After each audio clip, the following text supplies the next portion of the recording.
Got to start off by saying congratulations on the film. I had a chance to sit down and watch it, and it is an absolutely brilliant documentary. So congratulations. Yeah, it's good, isn't it? And it's also is it a documentary? That's the thing. I couldn't it sort of crosses over a bit. You know, it uses animation and stuff like that. It's sort of I don't know what it is, but yeah, I suppose in the general terms, it's a doco. Yeah. Yeah. But they're lovely people. They're lovely people to work for. Nelson and Aaron and Dominic. They're really, they're great. It's very, very fun to work for. So I've got to ask, how did you first become involved with it? Because it's pretty interesting that you're actually playing the producer of the film that you're in. I know, that was very weird. They just rang me, I think. They said, look, we think you... They didn't want me to audition. They just said, we think you'd be good as this character. What do you reckon? which is my favourite way of getting a job.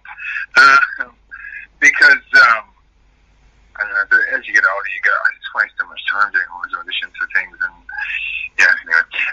So then, just suggested that I should play Nelson. And then they sent me, they had a lot of the animations and stories and interview information as well. They had some of the interviews already. So I get to see who I was going to play. Yeah. And it was pretty much a whirlwind from there. They're like, okay. I said, yeah, great, absolutely, I'd love to. And so it's great playing people who are living. I had the great experience to do that with oh wait, here's my daughter. What do you want, darling? I'm just doing an interview. Oh, all right. What are you doing? Oh, gosh. Anyway, this is lockdown. What are you doing? Oh, you need... all right, okay. She's on. I'm just in my little office in the backyard. My wife has an office. Pre-COVID, my wife got an office last year, and I've had my office in the backyard for a couple of years. So once I said it was pretty quick, and then they sent me all the footage. They had already all the interview footage, so then I could start seeing how to play Nelson. And as I said, it's fun looking at footage like I got to do with Hawke to play Paul Keating of living people. I always find that sort of it's a fun thing to do. And they said, Aaron and Dominic said, look, we want your take on Nelson. And I'm like, okay. That's going to be interesting. Because I got, the day I arrived, Nelson picked me up in his car, and he's like, oh, come to the office. And then he's like, come on, we're going to have lunch. Had lunch, had a chat for about an hour at lunch. This lovely place in downtown Perth. And then went back to his office, right, and he has this big, iMac, and we went through together his iPhoto file from the time he got Coco to the time Coco died. So, yes, spoiler alert. Yeah. So, between watching the photographs and video footage and watching his face, watching it, you just went, oh, okay, this is basically like his son. Yeah. It's basically, it was a member of his family, literally a serious member who in a way, gave him this life. Yeah. You know what I mean? Literally that film just, we went, I know it's produced other things, but that one was a huge hit. And so the subsequent one, and sort of, I think in a way has given him this life, and now they're no longer there. So it's very, so then I had a real insight into how to play it, just for those 4 or 5 hours. And it got to the end when he started looking at the final photos, and he goes, "Do you want to see?" I said, "No, it's fine. Stop," because he was very upset. Yeah. So that was amazing. And then the other weird thing is, then they would go, you go to costume. We had rehearsal, which was very civilized, with Aaron and Dominic, and I would go to wardrobe perhaps when Toby's rehearsing something with Sarah, and they're like, oh, here's his T-shirt, and I'm like, this is great. Where did you get this? Is perfect. It's like, oh, they're Nelson's. So I'm wearing his clothes, right? I'm wearing some of his T-shirts that you see in stills from the making of the first Red Dog, and then it just got. So yeah, I just sort of get in the pocket as far as becoming more Nelson-esque and see how he reacts to stuff. Yeah. And see where he's reserved, because he can be quite reserved, you know, but he has this well inside him. You can see it, especially when you're talking about Coco. And so then the most surreal moment was when we were shooting a quarry in Perth that was doubling for some Outback location, because it was, you know, red and a lot of rocks around it. And then I was doing a take with Toby Trustlove, was playing Criv, about looking at the dog, and then so the cameraman's in the trailer with us, where we're looking at the, you know, because they actually painted the dog to look red, obviously, and then they go cut, and they go, okay, well, you know, we're gonna reset, come out for a minute, and so I look, and then Nelson's watching me do takes of playing him. So the producer's watching me portraying him in a film that he has made before as a younger man. Wow. It was getting a bit Inception there, but it was fun. No, it was really fun. Like, but he was very like, oh, is it okay? You know, do you mind if I'm like, dude, go for it, because I especially with that comic stuff as well. Like, I find it pretty easy to. Just because I've been directing for a while now, so I find it quite easy to step back and look at the monitor and go, yeah, play that back. Okay, too much, too little. But you know, I'm not too... I find it easy to remove myself from it and look at it objectively. Yeah. Does it put more pressure on you when you're playing someone who is alive? Like you said, you played Paul Keating as well. Do you get an added pressure there because you know that they're... Well, with Nelson, you would be running into him, but do you feel that pressure because you may actually meet that person one day? No, it's strangely enough, I find it really fun. Like, I really like, you know, because I like, you know, people like impressions, I suppose. That I really want to find what I think is their essence. And obviously, like, I know Paul Keating. After reading several of his biographies, you know, he's like, you know, I wasn't like Hamlet stalking the halls of Parliament House, you know, all depressed and da da da, you know.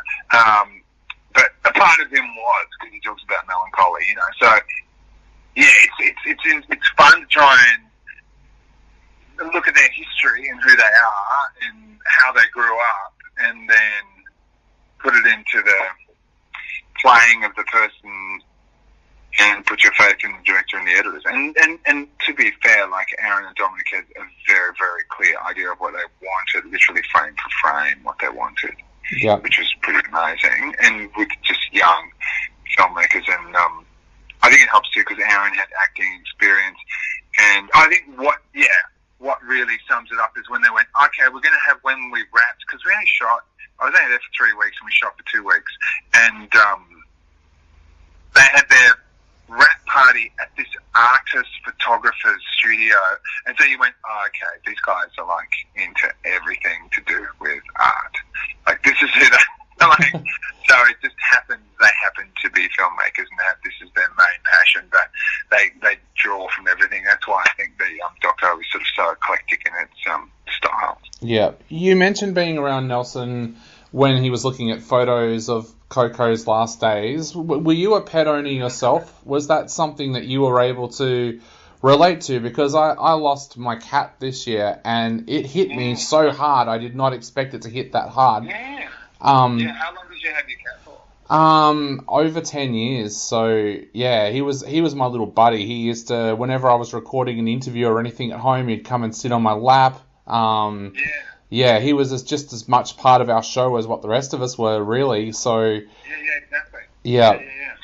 I think our cat died this year as well, and then we got 2 COVID cats for our daughters. You know, they're like, oh, we should get some COVID, you know, animals. So we got 2 rescue, a brother and a sister. cat. Oh, wow. But I get that, and it was before obviously our cat died this year, so we'd already shot this. But I understand them being a member of the family. But that was the great irony, is that I had only ever had cats, and I didn't actually like dogs that much. Yep. Like I wasn't a big dog fan. But then after I did this, I would walk up to dogs in the street and just pat them, and now I like dogs, which is because those dogs, Jesus Christ, they're just like the most well-trained animals. Because I'd worked on Babe, the ill-fated Mad Max version of Babe 2 with George Miller, and they were really well-trained animals. But these dogs were like incredible. I mean, because the week of rehearsal, half my time was working with these dogs, and I think it's Zayali and Horse, his name is, who had trained them. She trained them. She trained everything, like elephants, horses, like everything. And they were amazing. Like they were so well trained. They were trained to walk right next to my knee. They were trained to jump straight, like leap, like 4 or 5 meters into the air, into my arms. And she trained them to do that to a stranger, basically. So I had to do a couple of rehearsal, run around sessions with them. And yeah, they were incredible. They were jumping through windows. They were jumping through, and they did one take. Wow. One take. Oh, they were amazing. Yeah. So I wasn't. So the short answer is, I understood what it was to have a pet, but I wasn't a dog fan. But then after this, I was a dog fan. And then in the credit sequence, they have all of the owners and their dogs, and they had a photo with me and Kiwi, who's the cat who passed away this year, who we have 10 years. So that was nice. Yeah. Yeah. Were you a fan of the Red Dog franchise before you were in this film? Like, were you someone who really loved that first film and saw the second film as well? I had not seen a second film until I got this role, and but I obviously had seen the first film several times, and because I've known Noah Taylor and Loeen for a long time. Yep. And I think, funnily enough, what was it? I bumped into Kriv at the Actor Awards like years ago, and I didn't know who he was because he's very unassuming.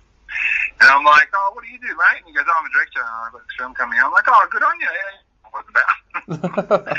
So I had no clue who he was. And I don't know if he knew who I was, but I just got chatting to him at the party. But, and that's how I got introduced to him. But, he's a funny guy.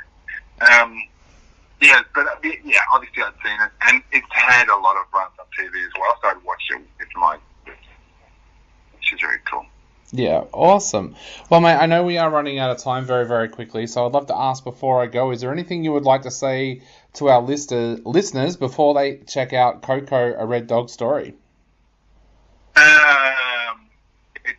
Is there anything I'd like to say to them? I don't know. I think it's like some of the best fun I have had on set, in the sense of, like, I can count on one hand the amount of time I've corpsed, i.e. laughed in the middle of a scene in character. Yeah. And I did it several times with Toby, and I never corpsed, like never. And Sarah, like, completely transformed. So I think just to see those guys as well and see these amazing dogs is pretty amazing. I think, yeah, anyone who has a pet and loves their pet will get a kick out of this film. Definitely. And I'll warn everybody out there that you will cry. I cried in the first film, and I cried in this one as well. So yeah, you will. Yeah. You will. True. You will. In a good way. Exactly. In a good way. Not in a I'm scared about this election result in the US way. No. Oh no, not again. But in a good way. Yeah. In a heartfelt way. Exactly. Well, Felix, thank you so much for coming on our show today. It's been an absolute pleasure chatting to you, and hopefully we get to talk to you again in the future with another role. Definitely.